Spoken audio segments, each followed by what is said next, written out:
presentes com a paz do Senhor, né? Deus abençoe a todos, cumprimentando a todos também em seus lares, aqueles que já estão conectados através da nossa live, e queremos dizer que aqueles que tiverem dificuldade de acessar pelo Facebook, está sendo transmitido também através do YouTube ao vivo. Então, não perca a bênção de participar da aula de hoje, a nossa aula de número 8, cujo título é Confiar no Senhor em todo o tempo. Estamos num tempo de pandemia, então, muito melhor confiarmos no Senhor, que é o nosso guarda fiel. Façamos oração de início deste trabalho nesta manhã. Amado Deus e bondoso Pai Celestial, é no nome de Jesus Cristo, teu Filho, Senhor, que mais uma vez nos reunimos aqui na tua casa, chamada Casa de Oração, Senhor meu Deus, para prestarmos mais um culto de adoração e louvor ao teu nome e recebermos, Senhor, o ensinamento da tua palavra através da lição da nossa escola bíblica dominical, cujo tema de hoje é confiar no Senhor em todo o tempo. Pai, queremos te pedir, Senhor, acrescenta a nossa fé, Senhor amado, para que, mesmo em meio a tantas dificuldades e tantas adversidades, Senhor, a tua igreja continue confiando no Senhor, mesmo nesse tempo de pandemia. Pai querido e eterno, recebe o nosso louvor, recebe a nossa adoração e usa com graça e sabedoria, na autoridade da tua palavra e na unção do teu Espírito Santo, o teu servo que vai ministrar a lição para nós na manhã deste dia, Senhor.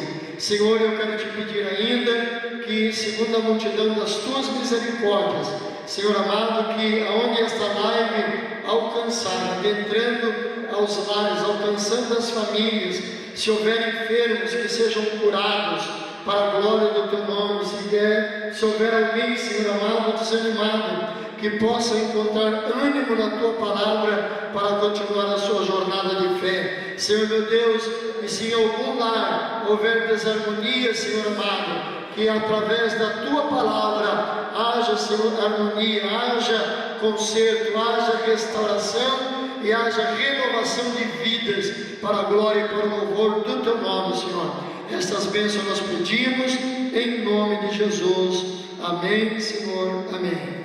Podemos aqui os presentes se assentarem. Já vamos apresentar o nosso louvor devocional, conforme sugere a nossa lição de hoje, com o hino de número 131 da nossa harpa cristã. Glória a Deus. 131. Só em ti, meu Senhor, eu desejo estar e também receber tua luz, de valor em valor, só por ti avançar, oh, me traz junto a ti, meu Jesus. Eu desejo, ó Deus, em Jesus habitar, pois minha alma suspira por ti, de valor em valor e na fé aumentar, para que vejam Cristo em mim. O caminho, Senhor, faz-me mais conhecer, que me leva à santa Sião. Por teu grande favor e com muito prazer entrarei na eterna mansão. Eu desejo, ó Deus, em Jesus habitar,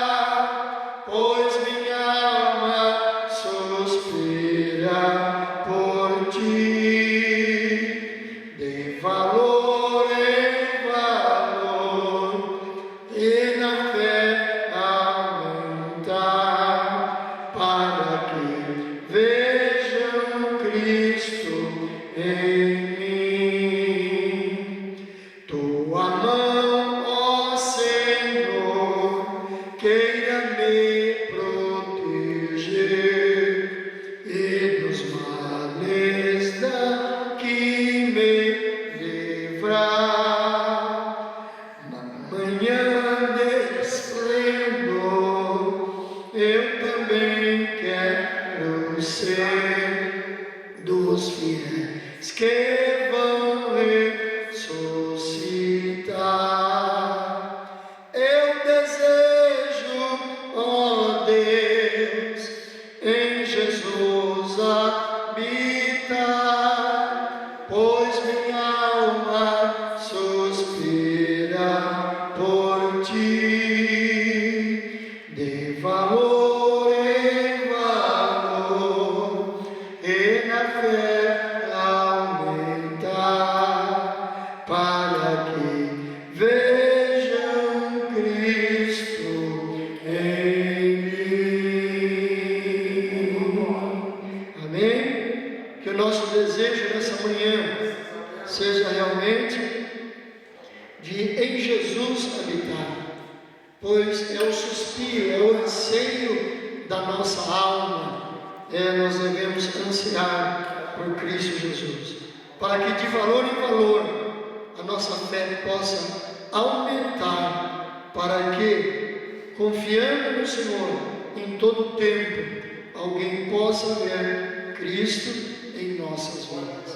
Amém? Eu peço aos irmãos presentes se colocarem de pé. Já quero chamar aqui nosso irmão Valdir, um dos superintendentes da Escola Bíblica, que será o ministrante da aula de hoje, em nome de Jesus. Paz do Senhor, irmãos. Amém. Senhor Deus Pai, mais uma vez estamos em Tua presença nessa manhã, onde o Senhor nos concede esse privilégio de estarmos aqui, Senhor, testemunhando da Tua palavra. Nós Te louvamos, porque o Senhor tem sido generoso. E nesse momento, Senhor, diante dos Teus servos e da Tua presença, nós queremos, ó Pai, nos colocar como servos úteis, de acordo com a manifestação do Teu Espírito. Senhor, Te pedimos, sê conosco, nos concede os estímulos necessários, Senhor, para que possamos dispor a Tua palavra na guia e na direção do Teu Espírito, e que os Teus servos sejam impactados, agraciados, renovados e avivados, em nome de Jesus. Amém.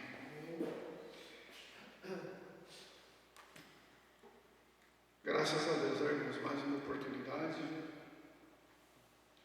Hoje o dia está totalmente oposto, né? Me surpreendi, né? Me surpreendi, mas isso é bondade do Senhor, né? Irmãos,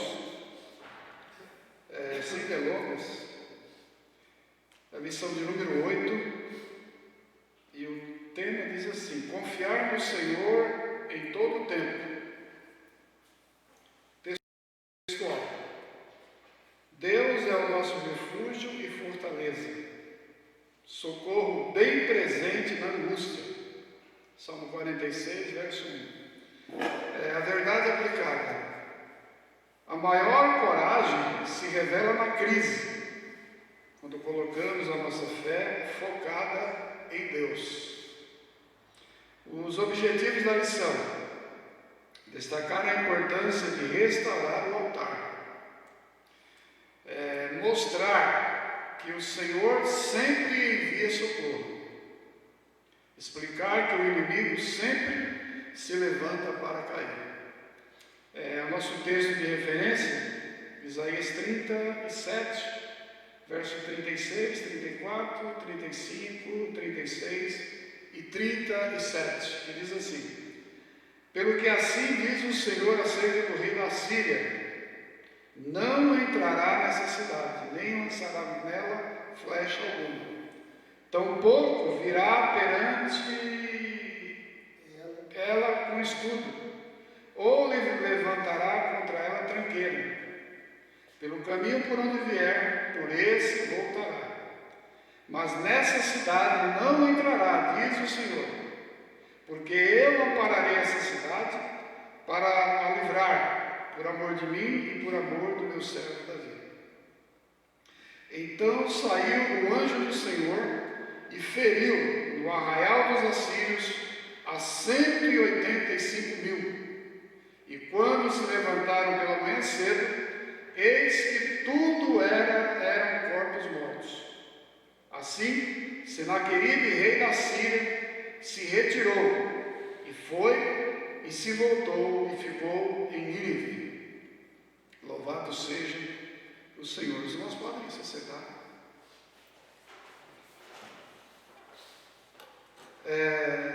Eu acredito que os irmãos já perceberam que nesse trimestre nós estamos com as nossas atenções voltadas para a história antiga de Israel, né?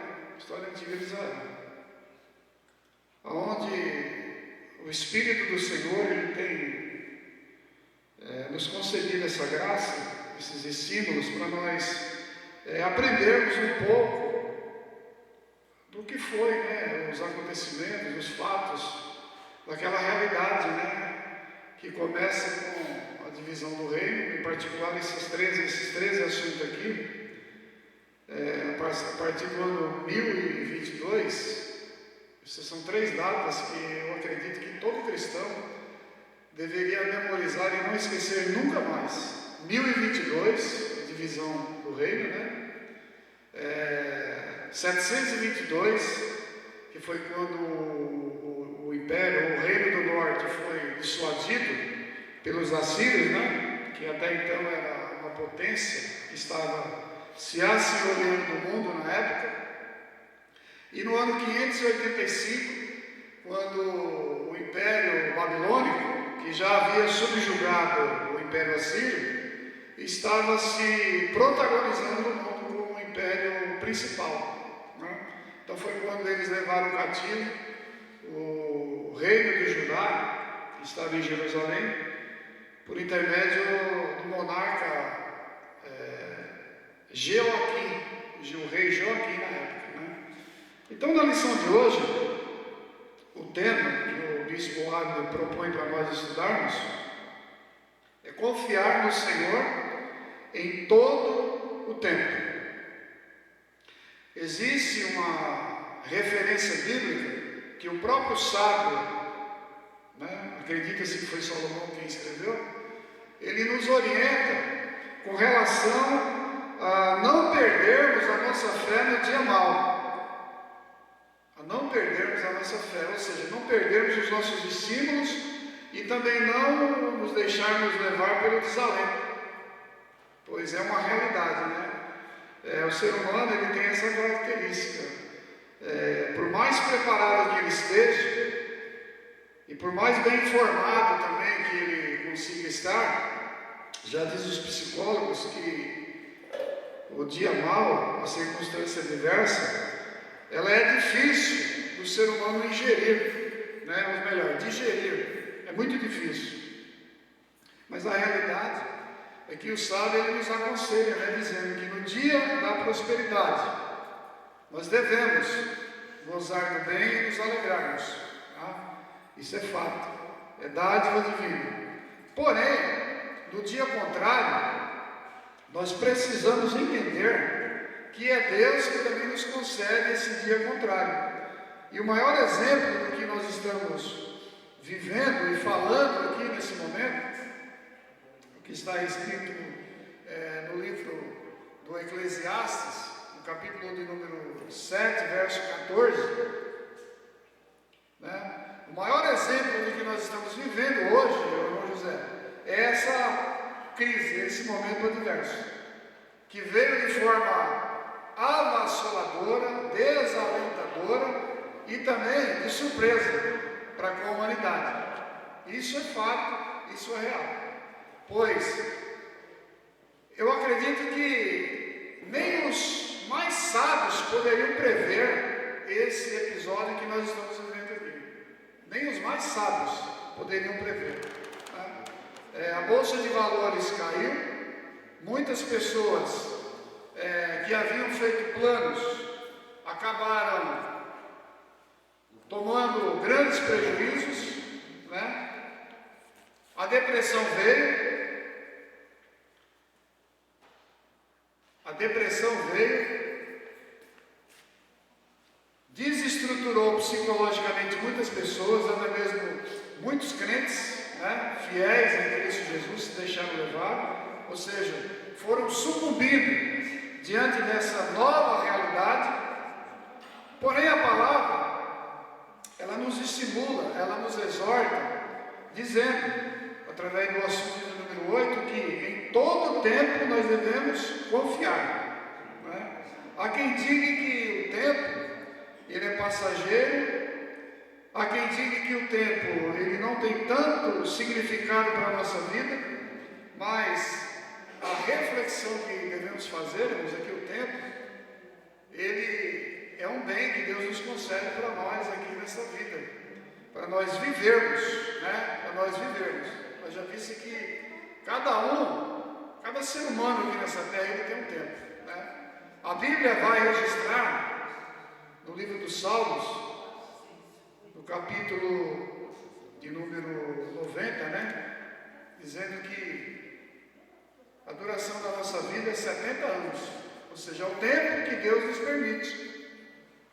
70 anos. E se alguns chegam a 80, ou seja, conseguem viver mais 10 anos, eles não vão viver com a mesma intensidade e também com a mesma qualidade de vida que viviam até os 70. Essa é uma grande verdade, irmãos. Por quê? A velhice chega e com ela as dificuldades também, né? Mas eu louvo a Deus que nessa manhã nós iremos ver aqui, irmãos, a postura de um monarca, né, que durante o seu tempo, o rei Ezequias, né, que durante o seu governo, ele tinha tudo para se moldar durante a vida de seu pai, o rei Acás. Ele tinha tudo, né? Porém, o texto vai dizer que ele faz ao contrário. Ele faz ao contrário, né? Ele tinha 29 anos quando começou, ou melhor, 29 anos quando começou a reinar no Império do Norte, e ele governou 25 anos, diferente do seu pai. Isso está registrado aqui no tópico primeiro, na introdução. Ele não se deixa levar pelo legado do seu pai, o rei Acás. E é interessante, irmãos, que quando nós lemos a palavra de Deus, em 1 Reis, no capítulo de número... 2 Reis, no capítulo de número 18, a partir do verso 1 até o 3, o escritor vai dizer: Ezequias restabelece o culto ao Senhor. Essa foi uma das virtudes de Ezequias, né?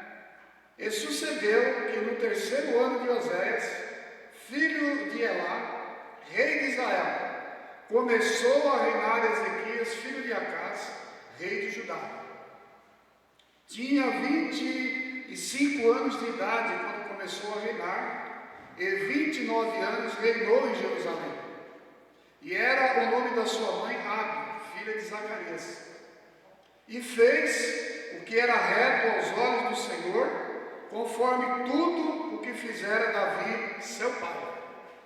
Então, quando eu estava estudando, a princípio eu achei que era uma contradição bíblica, né?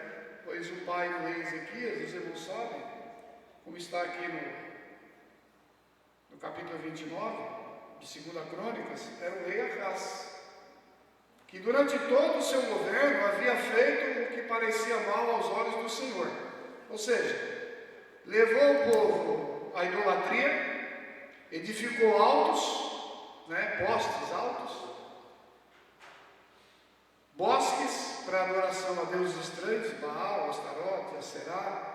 Quer dizer, era uma variedade de deuses do panteão cananita, né? Eles eram motivados, influenciados a servir essas divindades.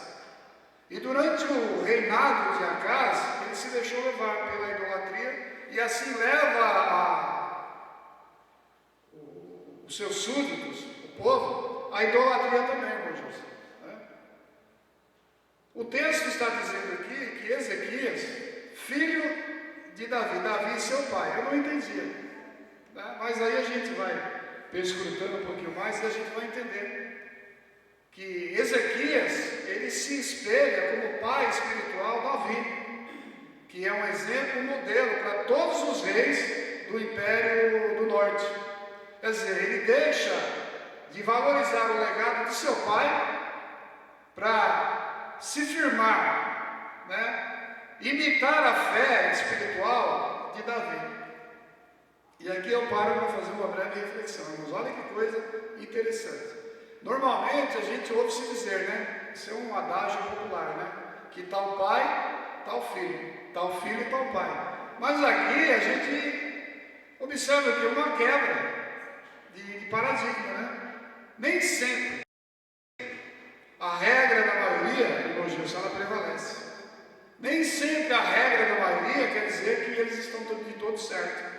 Porque normalmente a minoria, diante dessa realidade, a maioria aceita uma coisa e a minoria muitas das vezes ignora e contesta, e muitas das vezes é marginalizada e satanizada. Eles são do contra, eles estão todos errados. Nem sempre. E nós aprendemos aqui, né? Nós aprendemos aqui. Porque convicção interior, né, quando ela é oriunda do Espírito, né, ela vem de forma particular e também geral. No entanto, aqui nós estamos vendo uma realidade geral, que o rei Acaz, ele consegue desestabilizar a espiritualidade das pessoas através do seu comportamento, através da sua postura espiritual. Porém, quando ele morre, Ezequias, ele vai ser o 13º rei dessa dinastia do Império de Judá, ou seja, do reino de Judá. Ele vai fazer justamente o contrário. Que coisa linda, né? Ele vai se espelhar em Davi. Interessante que 200 anos antes de Davi, havia mais de 200 anos, porque nós estamos aqui praticamente no ano 870, 900, né?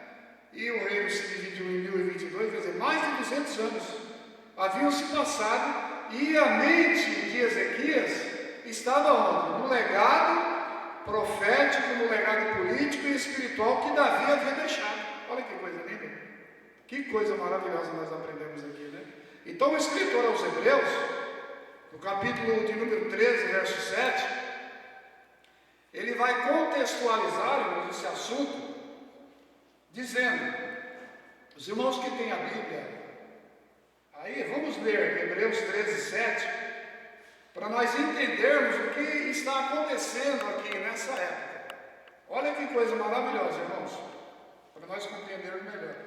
O escritor aos Hebreus, ele vai dizer dessa maneira: lembrai-vos dos vossos pastores, que vos falaram a palavra de Deus, a fé dos quais imitai, atentando para a sua maneira de viver. Olha, Ezequias, ele não imita a fé do pai. Ao contrário, ele vai imitar a fé de Davi, o seu pai espiritual. Então está explicado aqui porque que a Bíblia registra esse episódio. Davi, seu pai. E eu estava, por curiosidade, refletindo, e eu estava meditando, irmãos, que semelhante àqueles dias, parece que a história ela está se repetindo, né? Os irmãos sabem que a história ela viaja através do tempo em ciclos, né? Ciclos repetitivos. E a gente olha hoje para o nosso meio de convívio religioso, irmão Franciel, a gente vê um desatino espiritual. A gente olha muitas das vezes para o nosso meio e a gente às vezes fica assim meio embaraçado, né? A quem que eu vou imitar? A quem que eu vou imitar? A teologia ela vai dizer que nós precisamos se atentar para a fé e para o ensino modelo de Jesus. É claro que secundariamente nós temos uma vida comum, uma vida social e nós precisamos disso, de nos referenciar em alguém. Se nós analisarmos o ponto de vista familiar, a estrutura ela está confiada na figura do pai e da mãe. Então é o que? As referências do filho. É a estrutura. O filho ele vai se referenciar no pai e a filha vai se referenciar na mãe. Isso é algo comum e costumeiro. Agora, quando a gente traz para o meio do nosso convívio espiritual, em particular nos dias de hoje, irmãos, o negócio está difícil. Está difícil. Porque até mesmo no nosso meio de convívio de fé pentecostal, a gente olha, a gente fica abismado com o que vem acontecendo, né? As referências que, as pessoas que deveriam servir de referência, elas estão sendo levadas pela apostasia e também pelo modismo, Então às vezes fica difícil você falar, eu imito a fé daquele fulano, eu imito a fé daquele ciclano. Por quê? Por causa muitas das vezes do mau testemunho, né? Do mau testemunho, e por causa das vezes também do desinteresse espiritual. Ele ostenta um título, né? Mas ele não, na ação, na prática, ele não condiz com a realidade. Muitas das vezes a gente olha pessoas do nosso meio, né? Gente grande, que deveriam se deixar levar pelo modelo, pelo ensino de Jesus, mas eles agem de forma contrária, né? Existe um texto na Bíblia, no relato de Lucas, no capítulo 6 e o verso 19, que vai falar muito bem isso que nós estamos falando, com relação à referenciação de fé, né? Nós imitarmos alguém. O evangelista, ele vai dizer que Jesus, ele era um líder, né? Que as pessoas procuravam imitá-lo, procuravam estar perto dele. Por quê? Porque ele era uma pessoa acessível. E às vezes a gente olha no nosso meio hoje, líderes que se denominam, né? Que se intitulam e eles não exalam essa virtude, eles não são pessoas acessíveis, né? Muitas das vezes, é muito forte isso que eu estou falando aqui, mas está no texto e eu preciso falar. Eu sinto o pulsar do Espírito na minha vida para falar. Talvez você aí de casa possa até se espantar e querer ignorar, mas é todo o seu direito. Mas essa é uma grande verdade. Jesus, ele era uma pessoa acessível. Ele era uma pessoa que vivia em comunidade, cuja missão era o quê? Era de incluir as pessoas e não de excluir. E muitas das vezes, com o nosso comportamento, a gente acaba excluindo alguém.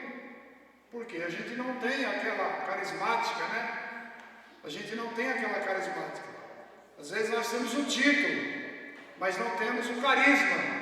E é justamente isso que faz a diferença, né? No nosso meio de convívio, o carisma que nós precisamos ter, né? Isso serve para os líderes e também serve para nós, né? Não é caro você dar um bom dia para uma pessoa, você manter a política da boa vizinhança, não é caro, tá? Ou seja, é um legado que nós deixamos aqui na terra. Nós precisamos nos deixar conhecer através do nosso relacionamento social. E quando nós olhamos aqui para essa história entre pai e filho, dois monarcas, a gente vai ver essa diferença. Ezequias, ou Franciel, segundo diz aqui o tópico primeiro, ele se esvazia, em primeiro lugar, ele se esvazia de si, né? Segundo diz o texto, Ezequias é um homem que ele vai restituir o culto ao Senhor, que até então, de acordo com o texto, dá-se a entender que estava cessado, não havia culto, né? Então ele vai instituir, através de uma breve reforma, o culto ao Senhor. Ele diz, segundo diz o autor, ele derruba os postes ídolos. Não sei se os irmãos já tiveram a oportunidade de observar, mas em todos os grandes centros existe um poste ídolo. Inclusive no Vaticano também, na região central, né? Todas as cidades, em todas as entradas, né? Inclusive aqui em Guarulhos, ali perto daquela torre, tem ali o símbolo do Rotary Club, né? Quer dizer, aquele triângulo, né? Fazendo uma referência ao Rotary Club, mas a gente sabe que existe algo oculto por detrás daquilo ali. É como se ele estivesse falando, aqui tem dono na cidade. A cidade aqui, ela tem alguém que referencia ela. A gente sabe. Eu não vou falar o nome da entidade aqui, porque é falta de providência, né? Mas os irmãos sabem, né? Então, quer dizer, Ezequias, ele inicia o seu ministério dessa maneira. O autor, ele vai dizer, irmãos, na nossa revista, o bispo Abner, quando ele trouxe esse relato, ele vai dizer: Acás foi um rei perverso, e pautou seu reinado com abominações que desagradavam o Senhor. Sacrificou seu próprio filho e cultuou a deuses, promovendo a idolatria, andando no caminho dos reis de Israel. Após os 16 anos de reinado de seu pai Acás chegar ao fim, por episódio da sua morte, Ezequias assume o trono e decide não seguir o legado deixado de idólatra, mas de fazer o que realmente agradava ao Senhor. Ezequias começou muito bem sua história, buscando a santificação, reconhecendo a soberania do Senhor e reparando o templo. Aleluia! Olha que coisa maravilhosa, irmãos. Que isto aqui sirva de exemplo para nós aqui que estamos aqui hoje, aonde o Espírito Santo do Senhor nos permitiu chegar até aqui para nós ouvirmos essa palavra, irmãos. Pois eu acredito que se existe alguém que precisa de reformas também, somos nós, de quando em quando. Eu vou dar um exemplo para os irmãos verem. Olha, a preocupação do pastor em fazer aqui um resgate de imagem no templo, isso aqui é uma reforma. Não fica saudável, satisfatório, limpinho, bonitinho. A mesma coisa deve ser com a nossa vida em particular. De quando em quando nós temos essa preocupação de estarmos tirando as impurezas, fazendo uma reflexão de caráter introspectivo e olhando para dentro de nós mesmos. Mensalmente, nós participamos aqui de um sacramento que é universal, né? Toda a cristandade em todo mundo faz, né? Que é a ceia do Senhor. É onde nós temos a oportunidade de fazer essa avaliação pessoal e de caráter introspectivo. Mas eu digo uma coisa aos irmãos: isso nós temos que fazer todos os dias e analisar como que está o nosso santuário, pois há quem ainda não entenda, em pleno século XX, quem não entenda que a igreja, as paredes, isso aqui é simplesmente o quê? Um ponto de encontro, um lugar de abrigo para nós, porque a palavra de Deus vai dizer que o templo ou o santuário de Deus somos nós, né? E o escritor da epístola aos Coríntios, no capítulo 3, no verso de número 16, eu faço questão de ler com os irmãos, 1 Coríntios 3, versículo 16, os irmãos que tiverem as suas Bíblias aí, por favor, vamos reciclar aquele que nós já sabemos, porque nós não sabemos o dia de amanhã, irmãos. 1 Coríntios, capítulo de número 3, versículo de número 16. É preciso reparar o templo, diz o tópico, irmãos. É preciso reparar o templo. Então Ezequias, no primeiro ano, no primeiro mês do seu reinado, ele tem essa preocupação de fazer um reparo, de fazer uma faxina, uma limpeza. Porém, vamos fazer uma aplicação aqui, de forma bem resumida, para nós valorizarmos melhor esse ensinamento e também o texto da palavra de Deus, que diz assim: não sabeis vós que sois o templo de Deus e que o Espírito de Deus habita em vós? Se alguém destruir o templo de Deus, Deus o destruirá, porque o templo de Deus que sois vós é santo. Aleluia. Irmãos, e aqui eu fico me perguntando, o rei Acás, ele não teve a preocupação, ele não teve o cuidado de dar sequência, né, ao culto, ao sistema sacrificial, cerimonial. Quer dizer, cessou-se. Houve um tempo que o culto, todo o sistema ritual e cerimonial cessou-se. Mas louvado seja o nome do Senhor, que Deus, para tudo, debaixo do céu aqui, para tudo, Ele tem um tempo e um modo de agir. Um tempo e um modo de agir. A Bíblia vai dizer, lá no livro de Hebreus, capítulo 7, versículo de número 12, que o Espírito está me dando agora, Eu gostaria de compartilhar com os irmãos, para os irmãos entenderem bem esse tópico primeiro, para os irmãos verem a realidade do governo, tanto político como também espiritual, que de tempos em tempos as coisas mudam, ora para melhor, ora para pior. Porém nós, cristãos, precisamos estar atentos e também apercebidos para entender o agir de Deus. E às vezes a gente ignora por falta de sensibilidade e às vezes acaba cometendo as mesmas barbáries que essas figuras que se denominam líderes, né? E a gente acaba se deixando levar. Como se a nossa fé tivesse baseada em homens ou em mulheres. Jesus ele vai dizer, né? Olhando, ou melhor, o escritor aos Hebreus aqui no capítulo 12, né? Ele vai dizer, olhando firmemente para Jesus, que é o autor e consumador da fé. Mas no verso 12 aqui, irmãos, o autor aos Hebreus ele vai dizer, Hebreus 7, verso 12, porque mudando-se o sacerdócio, necessariamente se faz também a mudança da lei. Quer dizer, houve aquela mudança e Ezequias ignora todo o legado negativo do seu pai. E ele vai fazer o quê? Conforme diz aqui o tópico primeiro, ele vai reparar o templo. Louvado seja Deus, né? Ele vai se apegar ao Senhor em oração, ele vai se esvaziar e ele vai ficar na dependência do Senhor. Olha que coisa maravilhosa isso. Que isso sirva de exemplo para nós, né? Nós que estamos aqui, os pastores têm um ministério passageiro. Eles vão, eles vêm, eles vão e eles vêm. E conforme está nos ensinando aqui o texto, nós é que precisamos ficar apercebidos e nos amoldar. Porém, existe uma recomendação muito séria, né? No capítulo 8, Salomão ele vai dizer, né, que a palavra do rei tem poder. E quem é que vai lhe dizer o que ele faz? Eu entendo, irmãos, desde que eu comecei a frequentar a escola bíblica dominical, eu entendo que o ser humano, o servo de Deus, o cristão, ele deve se assimilar com o ensino do Senhor Jesus, ele deve ser humilde, né? Prestativo, obediente. Porém, irmãos, isso tem limite. A obediência, a mansidão, a humildade, ela tem limites que a gente tem que entender.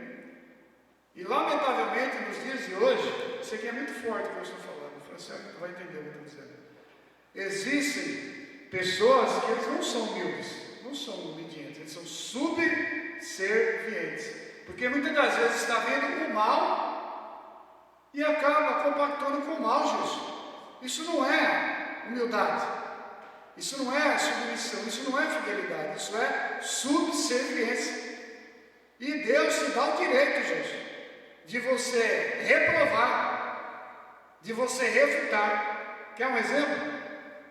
A história vai registrar que a igreja antiga, nos 3 primeiros séculos, ela foi sempre ativa e dinâmica, né? A fé cristã, ela veio se desbravando nesse meio religioso, sincrético, plural. Ou seja, havia, quando Jesus entra na história da humanidade, já havia N religiões. Os babilônios, os gregos e até mesmo a religião judaica era super dividida. Saduceus, essênios, zelotes, né? Ou seja, os fariseus, que era o maior grupo religioso da época, a quem Jesus observa e até se simpatiza com aquele grupo fariseu, né? Porém, a crítica dura que Jesus vai fazer com relação aos líderes é que eles estavam tão apegados à lei que haviam se esquecido do principal que a lei orientava, que era o quê? A justiça e a misericórdia. Então Jesus não vai compactuar, Jesus não vai, se assim nós podemos dizer, imitar a fé daqueles homens. Não, Jesus vai censurá-los veementemente. Então o que nós aprendemos? Nós aprendemos que existe toda uma estrutura, né, ética e moral, e eu preciso me atentar para esse detalhe. A figura que eu vou imitar na minha fé, ela precisa ter essas características. Né? Ela precisa ter essas características. Porque se ela não reunir essas características, eu não estou obrigado. Eu não sou obrigado a comungar com ela. Eu não sou obrigado a me submeter. Eu tenho, por direito bíblico e teológico, né, esse escape, essa válvula de escape. Porque eu preciso ser modelo.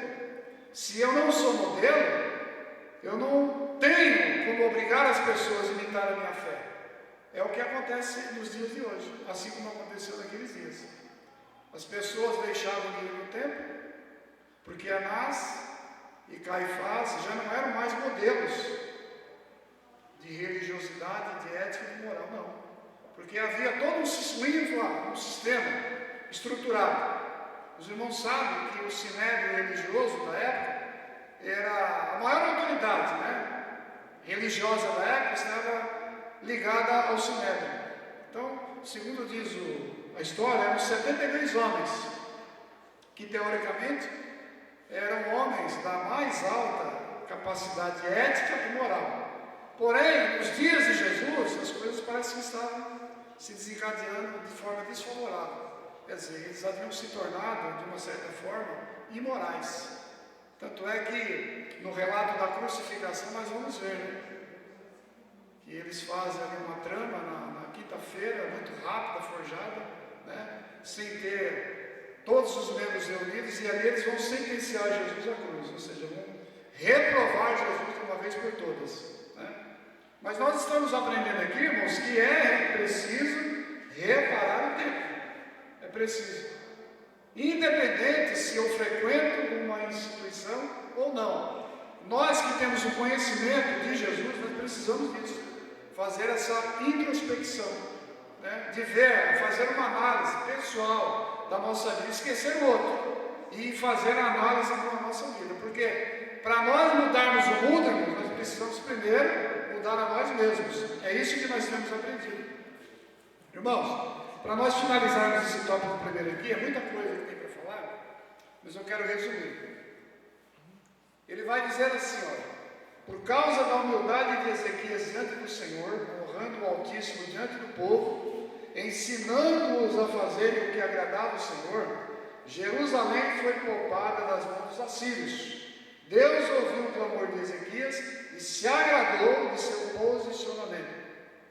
Ou seja, ele faz uma reforma espiritual.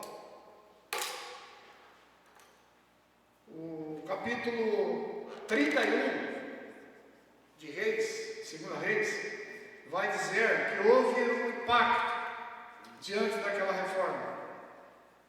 As pessoas voltaram, né? A partir do momento que eles viram a organização que Ezequias fez, pois ele faz a reunião com os sacerdotes e os levitas, e ele estabelece uma ordem, né? Os sacerdotes iriam servir de acordo com a sua ordem, de acordo com a sua escala. É o que geralmente acontece aqui.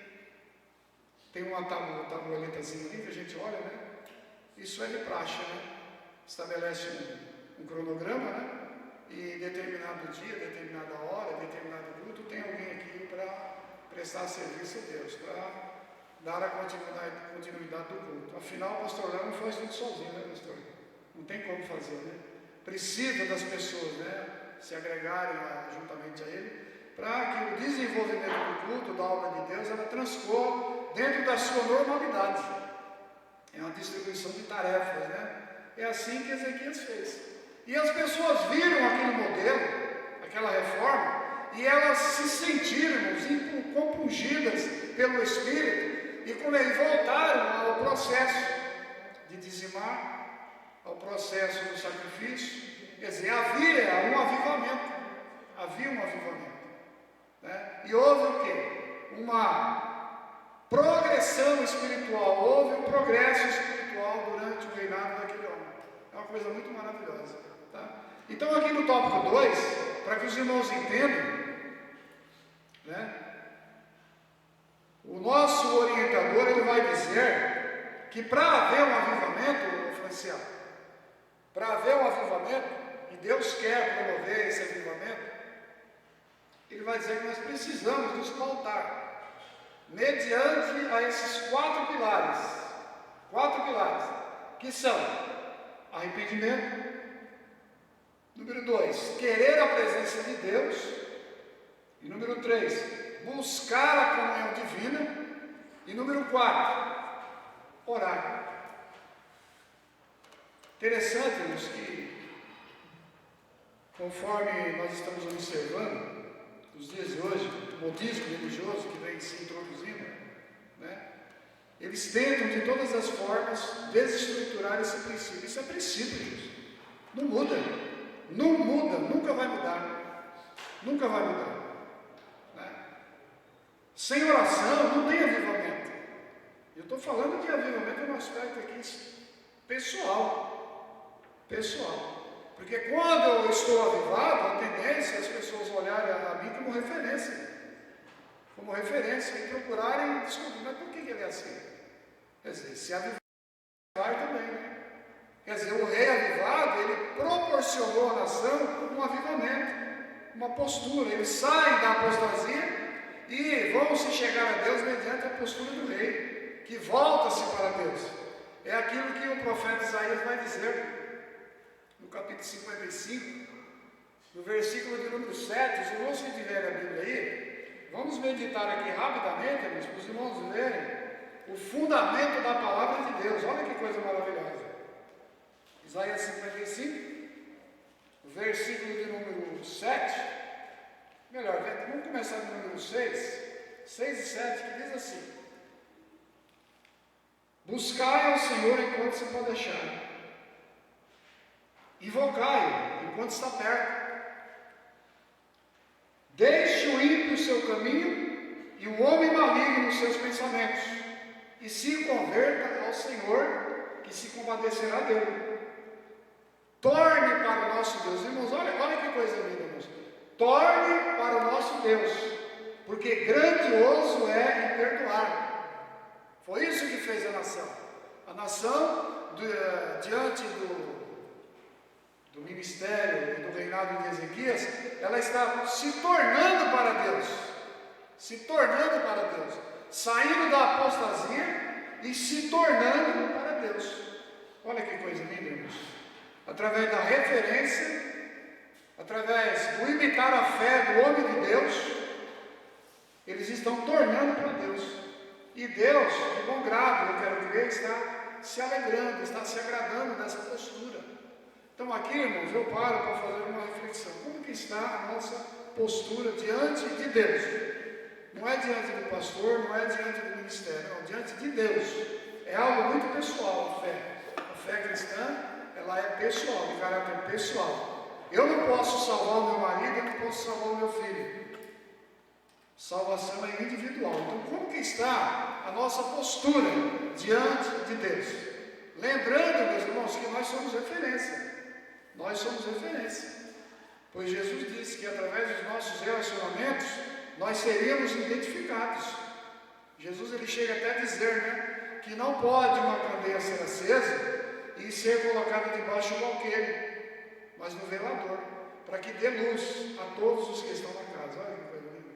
Casa, em primeiro lugar, casa espiritual, pois nós somos o tabernáculo, conforme nós vemos aqui, e aonde a gente vai, olha que coisa linda, Deus, existe uma transição, né? Não é aqui a igreja, as paredes, aqui é o ponto de encontro dos adoradores, daqueles que andam tabernaculando. Na fábrica, né, na sociedade, às vezes na escola, as pessoas vão olhar em nós e elas vão identificar alguma coisa de diferente. É interessante, irmãos, que eu não sou saudosista, porque eu acredito que a tradição, embora ela deva permanecer e ser valorizada, mas o próprio tempo, ele se encarrega de mudar as coisas no céu, de geração para geração, 40 anos. E nós estamos falando disso aqui, né? Davi 40 anos, Saul 40 anos, Salomão 40 anos. 40, uma geração. Ainda que de aspecto político, né? Mas vamos entender. A Assembleia de Deus, ela foi instituída aqui como produto de missão. Os irmãos sabem muito bem disso. Através de um avivamento, lá da Rua Azusa, né? Os irmãos conhecem a história. E quem não conhece, procure conhecer e estudar a biografia de William Seymour. Estudar a biografia dos patriarcas da fé, Daniel Berg e Gunnar Wingren, a quem nós devemos, irmãos, de forma indiscriminada e absoluta, imitar a fé desses homens, porque eles são referências para nós. Assim como Ezequias, esses homens são referências para nós, porque lamentavelmente existe um grupo de teólogos neoliberais e radicais, vamos assim dizer, levados pela mentalidade extravagante, cética, no propósito de descredibilizar a fé pentecostal, porque se os irmãos não sabem, muitos teólogos, eles acreditam que os dons de curas e os dons de língua, que é oriundo e característico do crente pentecostal, eles cessaram naquela época. Mas eu louvo a Deus, porque eu até acredito, irmãos, que convencionalmente falando, existem documentos autenticando como verdadeiro o continuismo do dom de línguas e também do dom de curas e maravilhas, porque a Assembleia de Deus, se os irmãos não saibam, ela se fundamentou e se fundamenta dentro desses princípios. É uma igreja que dentro da sua essência, é uma igreja avivada, Jesus. Quer dizer, a década de 1910, com a chegada dos missionários aqui, ela vai ser marcada até 1950, 1970, né? Os irmãos sabem o que eu estou falando aqui. Mas o irmão Valdir, ele é saudosista. Eu não sou saudosista, irmãos. Eu acredito assim, mérito a gente dá para quem tem, valor a gente dá para quem tem. Não adianta, pode ser o nosso inimigo, nós temos que bater palma. E interessante que eram homens idosos, homens que não desfrutavam de um reconhecimento teológico, mas faziam a obra de forma espantosa, Deus. Espantosa, isso é fato.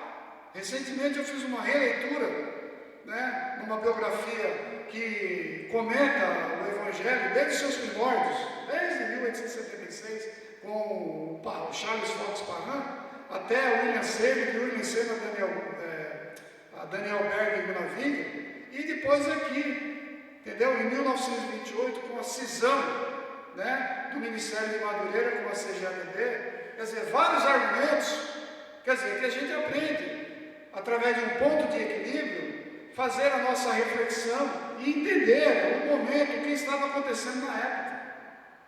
Mas a verdade, ela é nua e crua. Queiram os irmãos achar que eu sou saudosista ou não, mas a verdade é essa, irmãos. A Assembleia de Deus, ela se identificou mundialmente, ela levou o impacto, entendeu? A todas as culturas e nações, em particular aqui na América do Sul. Por quê? Porque era uma igreja avivada, pastor. Era fruto de um avivamento que aconteceu na Rua Azul em 1906, através daquele pastor, que socialmente era considerado um indigno, segregário, mas que era um servo de Deus, que deu lugar. Há registros históricos que a comunhão daqueles homens, os habilitavam a jejuar 10 dias, seguidamente, 10 dias. Aí eu paro e pergunto, como é que o Espírito não vai se agradar com uma postura dessa? Uma postura de fé, irmãos. Eram homens de oração, eram homens de integridade, de caráter, e que a história vai registrar como referências de fé. Eu devo imitar a fé desses homens. Os irmãos podem dizer amém? Amém. Então eu preciso imitar a fé de alguém aqui. Nessa terra, nós não somos uma ilha, nós somos seres gregários, seres sociais, que precisamos ter em mente que nós precisamos imitar a fé de alguém. Porque a caminhada cristã, irmãos, ela não é fácil. E nós precisamos de apoio. Muitas das vezes, hora ou outra, quem sabe, né? Às vezes até de uma muleta, justo. Pastor, me ajuda. Pastor, me socorre. Pastor, me ajuda aí com a minha cruz. Aleluia. Então, irmãos, na Assembleia de Deus, eu descobri isso, e de acordo com os anos, a nossa fé ela vai ficando mais convicta, né? Através do conhecimento da história. E a gente observa uma grande diferença, pastor. Uma grande diferença. Hoje, com a entrada do modismo, a partir da década de 1970, Eu estava falando aqui, pastor, no início, que as nossas referências de fé, elas estão deixando a desejar. Justamente por causa dessas modificações, que outrora vem para bem e outrora vem para mal. E querendo ou não, como ovelhas, nós somos pessoas dependentes. Nós precisamos imitar a fé do pastor, precisamos imitar a fé de líderes de reconhecimento nacional e internacional. Isso é fato. Isso é fato. Tá? Mas infelizmente, irmãos, o evangelho que vem sendo pregado hoje é algo bizarro. É algo bizarro. Eu não sei se os irmãos observaram essa semana. Veio uma informação aí que cada membro dessa denominação tem que levar 1 quilo de sal. Né? Tem que levar 1 quilo de sal. Eles vão lá e vão repreender toda a uruca, toda a mandinga, toda a macumba, toda a ziquezira. É assim que está funcionando. Inclusive, não está na pauta, mas eles se aproveitam, né, de forma avantajosa, vamos assim dizer, da teologia da prosperidade. E lamentavelmente, alguns crentes pentecostais se deixam levar por essa barbárie. Porque se os irmãos não sabem, para eles, pobreza, ou melhor, ser pobre, é ser amaldiçoado. É ser amaldiçoado. Irmão, ser pobre, de acordo com o Evangelho de Jesus, é uma bênção maravilhosa. Ser pobre, tendo o sustento, o necessário para viver, é uma dádiva divina. Mas eles não conseguem enxergar dessa maneira, pastor. Como que, se o Evangelho fosse uma mensagem para nos promover aqui no mundo, e não é. O Evangelho do Senhor é uma mensagem para nos tirar espiritualmente desse mundo, sociologicamente falando, e nos aprimorar espiritualmente para a vida do porvir, para a vida do porvir, porque Jesus disse, né? Está lá no Evangelho de João, no capítulo 5, verso 24, que todo aquele que vive e crê, todo aquele que vive e crê em mim, nunca morrerá, mas ele passa da morte para a vida. Porém, essa vida que Jesus está prometendo no Evangelho, ela precisa ser vivida a partir de agora, e não lá no porvir. Nós começamos a viver agora. E para isso nós temos que fazer sacrifício. Nós precisamos nos desprender e entender que precisamos ter uma vida avivada aqui, cheia do Espírito. É semelhante ao modelo do avivamento bíblico, que todos os irmãos conhecem aqui. Isso aqui é fato. O modelo que Jesus estabeleceu através da sua igreja, lá em Atos, capítulo 2. Inclusive, o versículo de número 4, é coisa interessante, né? Segundo diz os teólogos, né, os mais modernos, era o texto, pastor, pregado nos sertões, né, no Nordeste, né, por pastores que muitas das vezes nem sabiam ler. Eles pregavam o dom do Espírito. Que coisa maravilhosa, né? E Deus autenticava como verdadeira mensagem. Diz que o Espírito Santo ele vinha sobre as pessoas. Assim como veio no dia de Pentecostes. Por quê? Os irmãos sabem, os irmãos conhecem o texto. Eram mais ou menos, inicialmente 500 pessoas após a ascensão de Jesus, né? E depois 120. Eles estavam nos cenáculos orando, jejuando, consagrando. Eles queriam verdadeiramente a Deus. Eles estavam com os seus corações compungidos e arrependidos. E a Bíblia vai dizer em Atos 2 que de repente desceu do céu um som, né, veemente e impetuoso, e foram vistas por eles línguas repartidas como que de fogo, e encheu toda aquela casa. E eles saíram falando em línguas estranhas. Saíram avivados. E esse avivamento ele trouxe um impacto longínquo e duradouro. Trouxe até nós. Trouxe até nós, assim como trouxe a William Seymour. Essa é a nossa realidade. Agora, pasmem os irmãos. Pasmem os irmãos. Isso, irmãos, tem um preço no mundo espiritual. No mundo espiritual tem um preço. Por quê? Satanás, ele não está de brincadeira, irmãos. Ele não está de brincadeira. E nós precisamos se atentar para esse detalhe. As pessoas que não leem as Escrituras, que não frequentam uma escola bíblica dominical, elas são presas fáceis por todo e qualquer vento de doutrina. Olha aí para os irmãos verem. A maioria dessas pessoas, eu não estou defendendo instituição não, viu, pastor Léo? Porque instituição perfeita aqui na Terra não existe.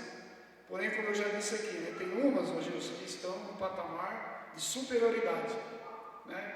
Um patamar de superioridade. Mas Deus me chamou aqui, eu preciso permanecer aqui, né? Custe o que custar, haja o que houver, eu preciso permanecer aqui até que o Senhor queira ou me transfira para outro lugar, né? Mas existe uma verdade, meu irmão Jesus, é que o modismo ele vem sincretizando, fazendo essa mescla, né? Hoje você não sabe, você sai na rua, você não sabe quem é cristão. E antigamente, até a década de 70, quando você se confrontava com essa realidade, se olhava um crente assembleano, ele já se identificava socialmente. Ele já se identificava. Eu não estou pregando doutrina, viu, irmãos? Porque está no texto aqui, nós estamos falando de referência de fé. Nós estamos falando de um homem que saiu de um tempo, Deus levanta ele de um tempo de apostasia e coloca ele como referência, contrário ao comportamento do seu pai. Tá? Ele vai, nós dissemos aqui no início, pastor Léo, que Ezequias, a Bíblia vai registrar que ele é filho de Davi, mas ele é filho de Acás. Filho de Davi porque ele vai se referenciar a Davi como pai espiritual. Pai espiritual. Tá? Então é isso que nós precisamos. Coletivamente, individualmente, nós precisamos ser referência. E a Assembleia de Deus, nessa época aqui, irmãos, isso é notório, os teólogos falam. Eram os crentes do caminho, eram as irmãs do coque, né? As irmãs da barra de manga, da saia lá embaixo, né? E às vezes a gente olha o modismo que vem se introduzindo no nosso meio e a gente se pergunta, né? Isso foi bom? Isso é ruim? É algo que a gente deve refletir, irmãos. É algo que a gente deve refletir. Mudou? Foi para melhor ou para pior? Afinal, tudo muda, né? Tudo muda. Inclusive tem aquele comentário da Band, né? Em 20 minutos tudo pode mudar, né? Eu creio. Mas, lamentavelmente, eu falo com toda a convicção e com base na palavra, Jesus, mudou para pior. Mudou para pior. Porque a referência maior de um pentecostal é o que? A oração. É a oração, Jesus. E naquela época, como não tinha muitos institutos teológicos, a referência de pedagogia qual que era? Escola bíblica. Hoje, lamentavelmente, olha para os irmãos ver como é que estão. Algumas igrejas se identificavam através do culto principal, a escola bíblica. Hoje, quer dizer, a referência, ela foi perdendo terreno, né, diante da modernidade e do modismo. Não que eu seja contra o modismo, irmão Jesus, porque tem que mudar. Porque a gente também entende que na época havia muitos exageros, coisas desnecessárias e supérfluas, né? Mas hoje, a gente olha o modismo, irmãos, mas o irmão é conservador, o irmão, não, eu tenho que conservar aquilo que eu aprendi, Jesus, dos antigos. Inclusive existe um texto bíblico que diz que o marco dos antigos você não pode mexer, você tem que respeitar. Essa é uma verdade bíblica. Então aqui nós estamos diante de conceitos que são atemporais. Arrependimento, querer a presença de Deus, assim como aqueles irmãos queriam, em Atos 2, né? Buscar a comunhão divina, tá? E orar. E orar. Não existe outra receita. Essa é uma receita aqui, irmãos, que ela vai perdurar, ou seja, ela vem se perpetuando, ela vai se perpetuar para sempre. Aliás, o próprio Jesus, ele deu um exemplo, né? De quando em quando ele fazia os seus retiros espirituais. Ele se isolava, ele buscava a presença de Deus. Interessante, né? Deus buscando a presença de Deus. Porque ele era homem. Ele era homem. Então, meus irmãos, nós poderíamos falar aqui de vários avivamentos, né, que teve a sua contribuição histórica, causou impacto em sociedades. Tá? Por exemplo,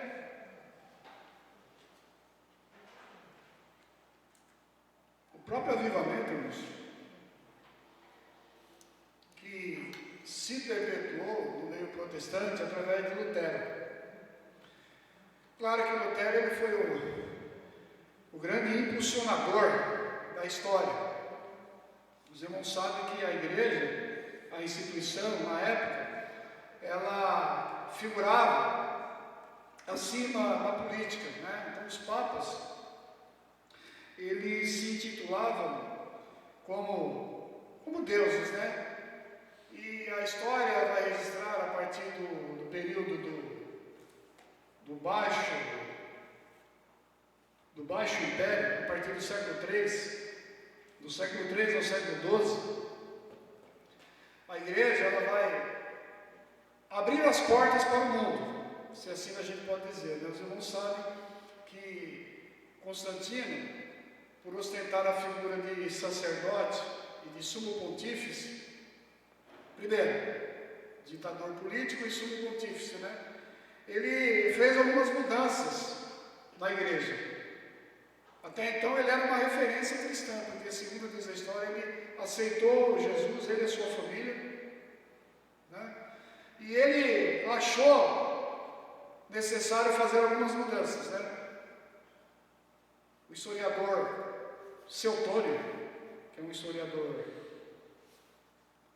que comenta a história da igreja, ele vai dizer que Constantino ele fez essas reformas, inclusive uma das primeiras reformas que ele vai fazer na igreja é cumprir, né, algo que já estava em vigência na sua época, que era o Edito de Galeriano.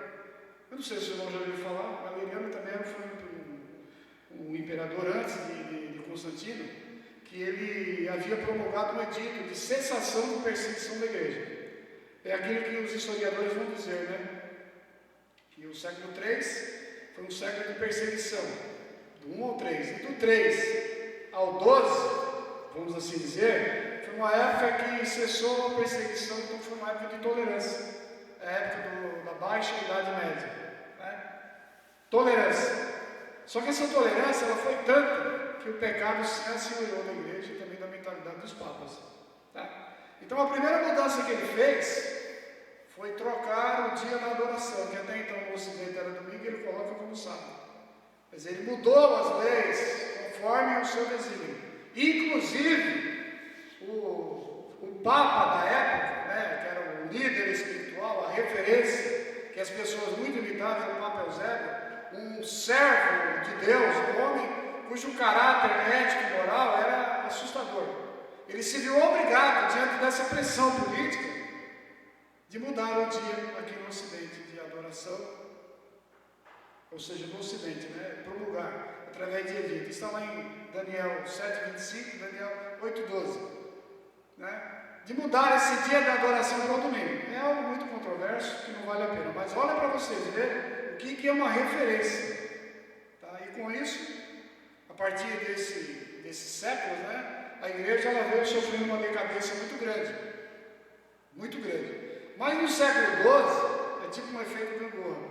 Deus começa a levantar homens de verdadeiras referências, como John Hus, no século XII, Jerônimo Savonarola, né? Inclusive, um dos principais avivamentos na Europa vai se dar por intermédio de John Hus, que passa-se a ser conhecido como a comunidade russita, comunidade assembleiana, que somos nós, a comunidade russita, porque ele deixa um legado histórico muito forte, através de um grande avivamento, mesmo depois da sua morte, tá? Que ali na Boêmia, segundo diz a história, hoje é onde é a Tchecoslováquia, capital Praga, né? Tá? Ele vai iniciar um trabalho, após a sua dissidência da Igreja Católica, um trabalho espiritual que vai ganhar grande notoriedade na Europa.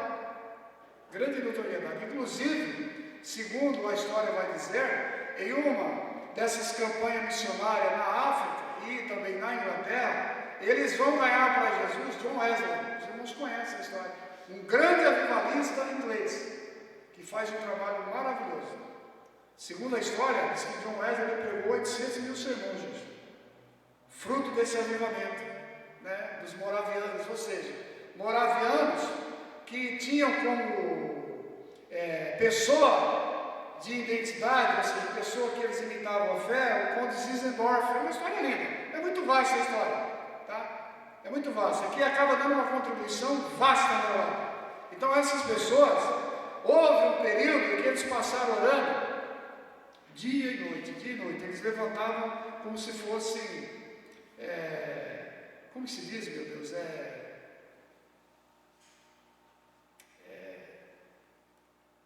fugiu o nome da mente aqui. Eles levantavam-se como se fossem torres de vigias. Oravam dia e noite, dia e noite, dia e noite, dia e noite. E isso trouxe um avivamento espantoso. Inclusive, segundo registros históricos, diz que no século XIX, eles já queriam entrar no Brasil, mas foram terminantemente proibidos. Olha que coisa interessante. Eles foram proibidos, porque diz que onde eles chegavam, havia um impacto. Havia algo maravilhoso. Semelhante aos assembleanos na época, que aonde chegavam, pregavam o língua divina e revelação, o negócio pegava fogo. Então eles foram politicamente proibidos. Quer dizer, frutos de avivamento.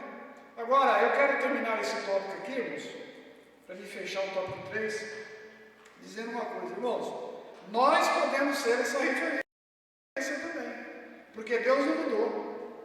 A Bíblia vai dizer que Jesus Cristo é o mesmo ontem, Ele é hoje e é eternamente. Então nós precisamos ser referências para a nossa família e para as pessoas do nosso bairro, porque as pessoas olham em nós, elas se espelham em nós, elas olham o nosso sair, o nosso chegar, e queiram os irmãos entender ou não, nós estamos sendo observados. Nós estamos sendo observados. Tá? Então, se nós quisermos êxito e vitória na nossa caminhada, irmãos, o segredo está aqui, é oração, melhor, arrependimento, querer a presença de Deus, buscar a comunhão divina e orar. Não tem outro caminho. Isso aqui são princípios que vão se perpetuar. São princípios, tá? Não são conceitos. Inclusive, esses dias eu estava ouvindo uma pregação e o camarada disse que o crente ele não precisa orar, ele tem que confiar. Eu falei, como que vai fazer? Então, são mensagens mescladas com filosofia, tá? Quer dizer, que se a pessoa não se atentar direitinho, são ardis de Satanás, que tira a pessoa do foco, desvalorizando esses princípios aqui, pastor. E hoje tem muito isso, pastor. Tem muito. Mensagens mescladas de forma psicológica e filosófica. E a gente precisa se atentar, porque tudo que nós precisamos, irmãos, está aqui, ó. Eu concordo que nós temos que, muitas das vezes, valorizar livros de apoio. Eu concordo. Mensagens. Mas o nosso centro principal, Jesus, é a palavra. É a palavra. É algo também que, durante o século III, do século III para o século XII, a igreja fez questão de tirar do centro a palavra. A igreja era o centro maior, inclusive foi uma das questões da cobrança do Lutero, porque os papas eles se intitulavam como se fossem os absolutos, né? A igreja ela estava acima da palavra. O Lutero dizia, não, a palavra está acima da igreja, e isso trouxe descontentamento, trouxe agravos para o ministério de Lutero, por isso que ele teve que fugir, né? Um dos detalhes também, que os irmãos sabem, que a salvação eles pregavam pelas obras, e Lutero disse, não, salvação é por fé, por meio de Jesus. Agora imagina os irmãos, que ousadia, né? Olha o que o avivamento na vida daquele homem trouxe, né? Ele comungando com a igreja, mas se opondo aos ensinamentos falsos. Eu disse aqui no início. Isso é o que? É ousadia. É vida de oração, é vida de comunhão com Deus. Tá? Eu tenho que imitar a fé de alguém. Inclusive eu imito a sua fé, tá, pastor? Eu imito a sua fé. O Senhor eu tenho para mim como uma referência. Como uma referência. Porque 50 anos de ministério não é para qualquer um. E se manter fiel não é para qualquer um, pastor. E mesmo diante de todos esses acontecimentos que para mim é desafiador, o Senhor continua fiel. Eu creio que Deus tem uma bênção enorme para o Senhor. Enorme. Então nós precisamos disso. Então a nossa missão hoje, pastor, ela vem se pautando dentro dessa linhagem.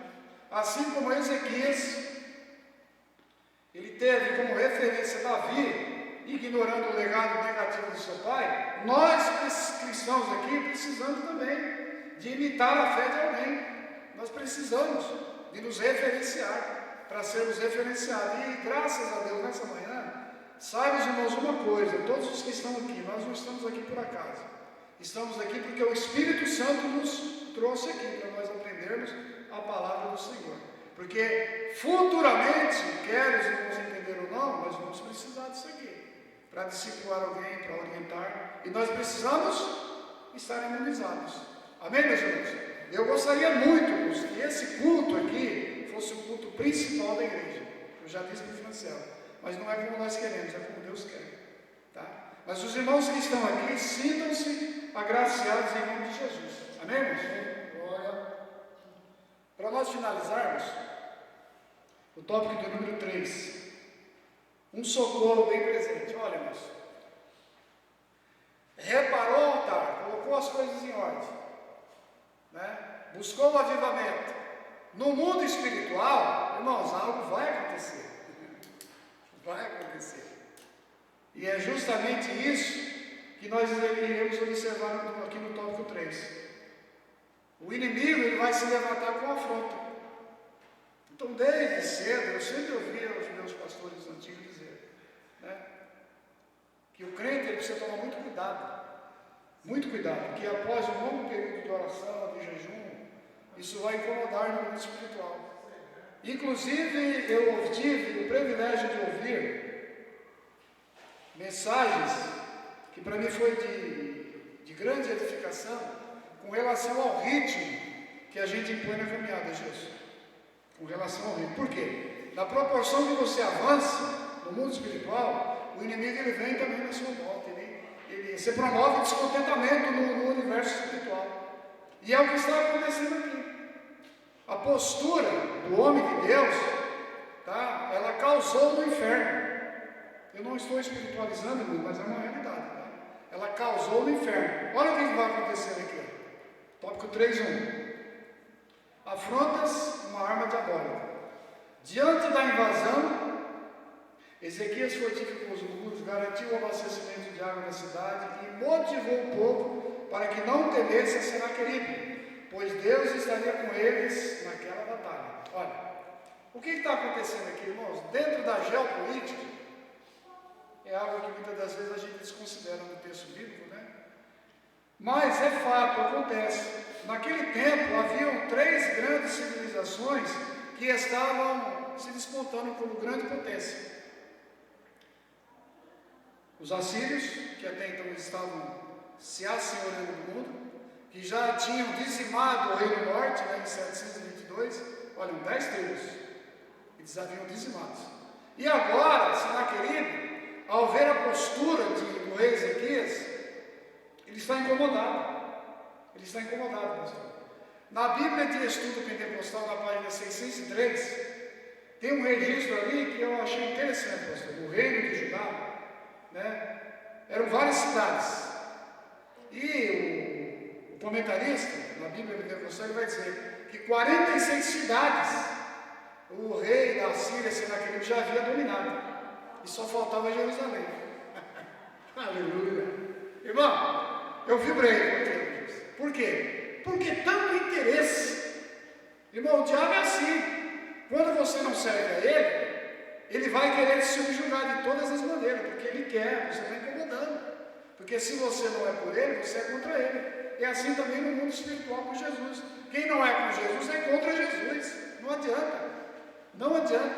Então o que o rei vai dizer diante da afronta de Senaqueribe? E interessante que ele chega, através de seus mensageiros, o Franciel, dizendo que o próprio Deus havia dado a ele todos aqueles reinos, e não seria diferente com Jerusalém.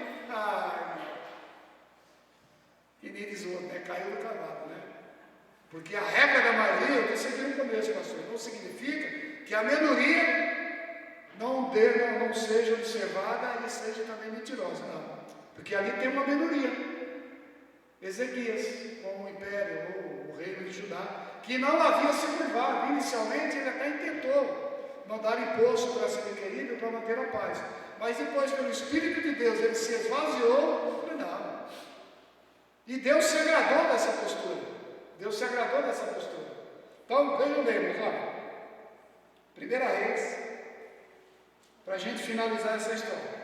1 Reis, no capítulo 18, ou melhor, 19,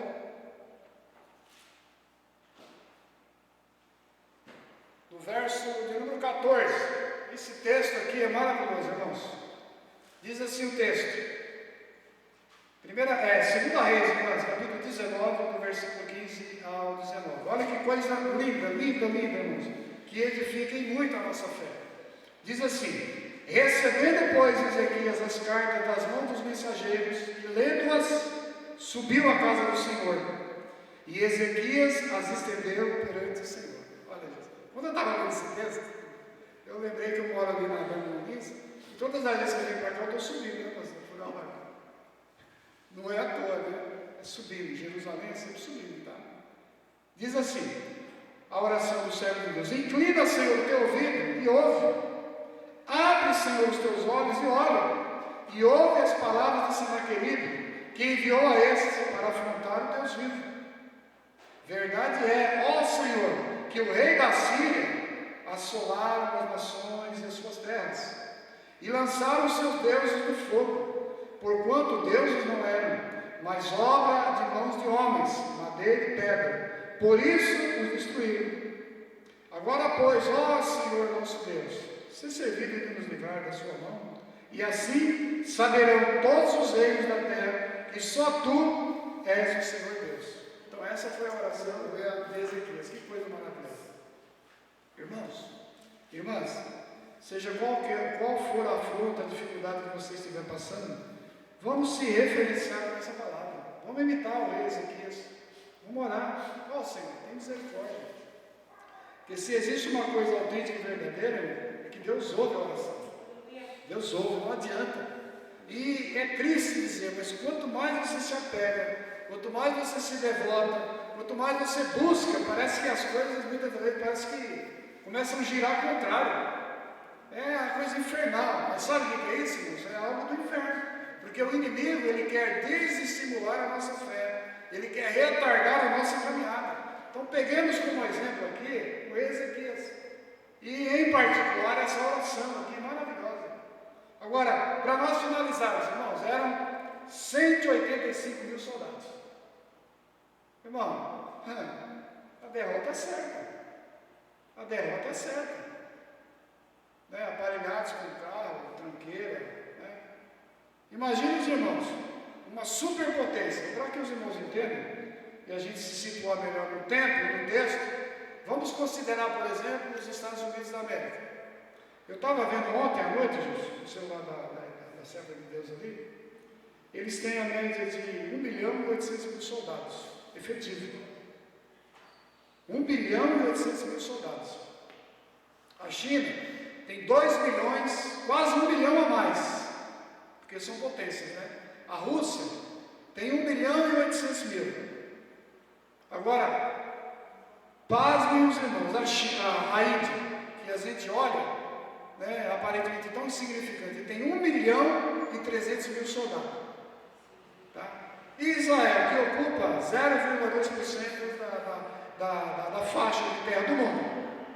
0,2%. Vocês estão vendo a diferença, a desproporção? 185 mil soldados. 46 cidades já haviam sido conquistadas. O que ele vai fazer? Irmão, isso é fé. Isso é confiar em Deus em todo o tempo, conforme o bispo lá está dizendo. Isso é confiar. Tá? Então, nesta manhã, eu quero dizer aqui aos irmãos, seja qual for a nossa dificuldade, ainda que os exércitos contrários venham dizer que nós não temos nenhuma condição, creia que Deus pode tudo fazer nas nossas vidas, em nome de Jesus. O rei da Síria, ele não vai prevalecer, porque maior é o que está conosco, assim como disse Eliseu para o seu servo Geazi. Maior é o que está conosco, em nome de Jesus. Muitas das vezes a gente olha a nossa vida, a gente fala, agora acabou, agora não tem mais jeito. Agora é o fim. Agora, se Deus não entrar com providência, o inimigo vai zombar e ele vai sorrir. É uma grande verdade. Só que eu quero dizer uma coisa, irmãos, para nós finalizarmos. Deus honra a fé do seu povo, em nome de Jesus. Olha o que acontece, irmãos. Ele termina a sua oração e no mundo espiritual Deus vai mobilizar o profeta. Deus vai mobilizar o profeta. E o profeta, aqui na 2 Reis 19, 32, o profeta Isaías, que era contemporâneo, para nós finalizarmos, diz assim: portanto, assim diz o Senhor acerca do rei da Síria, não entrará nessa cidade. Deus está falando aqui conosco. Não vai ser destruído. A tua fé não vai ser destruída. Os teus negócios não sairão em derrota. Deus vai entrar com providência de alguma forma. Não entrará nessa cidade, nem lançará nela flecha alguma, tampouco virá perante ela com escudo, nem levantará contra ela trinqueira alguma. Pelo caminho por onde vier, por ela voltará. Porém, nessa cidade não entrará, diz o Senhor. Aleluia. Verso 35. Sucedeu, pois, que naquela mesma noite saiu o anjo do Senhor e feriu no arraial dos assírios a 185 mil deles. E levantaram-se pela manhã cedo, e eis que todos eram corpos mortos. Aleluia. É o Deus que nós servimos. É a palavra aqui. É a nossa maior referência. E nós precisamos imitar a fé desse homem aqui. Precisamos imitar a fé desse homem. Louvado seja Deus. Então as afrontas, irmãos, elas são uma arma diabólica. E lamentavelmente, essas afrontas têm predominado. Eu acredito que após o período de liberação em que as autoridades estão dando para as igrejas, já era para a igreja ela ter um número, pelo menos na escola bíblica dominical, maior. Mas são pessoas que estão sendo manietadas pela afronta do inimigo. Não, não posso ir, não devo, eu tenho medo. Tá? Mas a palavra está dizendo aquilo, não tenho medo. Tá? Porque pelo mesmo caminho que o inimigo vier, ele vai voltar em nome de Jesus. O salmista, no Salmo 91, no verso de número... Esse salmo é um salmo maravilhoso. E eu vou finalizar aqui em nome de Jesus. Salmo 91. No versículo de número 5 e 6, ele vai dizer: não temerás espanto noturno, nem seta que voe de dia, nem peste que ande na escuridão, e nem mortandade que assola ao meio-dia. 1000 cairão ao teu lado e 10.000 à tua direita, mas tu não serás atingido. Aleluia. Amém, irmãos? Que Deus nos abençoe em nome de Jesus, que essa palavra ela sirva de edificação para nós, de conforto espiritual. Porque a conclusão, ele vai dizer, olha, que ele vai ser grato. Agradecemos nessa lição sobre a importância de restaurarmos a verdadeira adoração do Senhor. A história do rei Ezequias nos faz ver que nos piores momentos de nossas vidas devemos confiar na intervenção divina. Amém? É só Deus. É só Deus por nós. Por isso que a palavra diz, né? Se Deus é por nós, quem será contra nós? Com essas palavras eu termino e agradeço a oportunidade em nome de Jesus. Amém, irmãos? Deus abençoe. Faz o encerramento, anuncia o culto da noite, tá? Você já ora para nós encerrarmos. Amém. Então, irmãos, você que está aí na sua casa, que Deus possa te confortar com essa palavra, te consolar. E nós estaremos aqui a partir das 18 horas e 45 minutos, dando continuidade aos trabalhos do Senhor, culto de adoração, né? Venha adorar a Deus aqui conosco, em nome de Jesus, iniciar uma semana abençoada. Afinal, eu ainda estou refletindo na palavra de domingo, naquela palavra, Jesus, espera, aquieta-te. Eu estou refletindo, é assim, estou alimentando a minha fé ainda naquela palavra, que diante do Mar Vermelho, o irmão foi muito sábio, muito feliz, né? Diante do Mar Vermelho, entre Piairote, Migdol e Baal-Zephon, né? O povo de Deus estava ali acampado. E agora? É forte, moço. É forte. E agora? Vai morrer todo mundo. Mas Deus falou: não vai morrer ninguém. Aleluia. Não vai morrer ninguém. A Bíblia diz que o mar se abriu e serviu de escape de vitória para todos os servos de Deus. Você que está na sua casa aí, venha para o culto e venha ser ministrado por uma palavra que certamente Deus estará usando o seu servo aqui nesta noite, a partir das 18h45, né, pastor? 18h45. Vamos orar a Deus, em nome de Jesus? Senhor Deus Pai, em nome de Jesus, queremos te agradecer por esse momento Nós te louvamos, que o te Senhor nos agradecemos, concedeu. Deus, e podermos estar aqui, Senhor, em Tua presença. Ó Deus eterno, obrigado pelo êxito que o Senhor nos deu. Obrigado pela presença dos Teus servos. Sê conosco, Pai. Nos dê um domingo de paz abençoado e logo mais à noite, Senhor, vem nos ajudar. Senhor, imunizar a nossa fé, nos avivar, Senhor. Esse é o propósito do nosso coração, em nome de Jesus, Senhor. Pedimos a Ti, Pai, traga-nos um avivamento espiritual, conforme foi ministrado aqui nessa manhã, em nome de Jesus, Senhor. Em nome de Jesus. Amém, Senhor. Graças a Deus.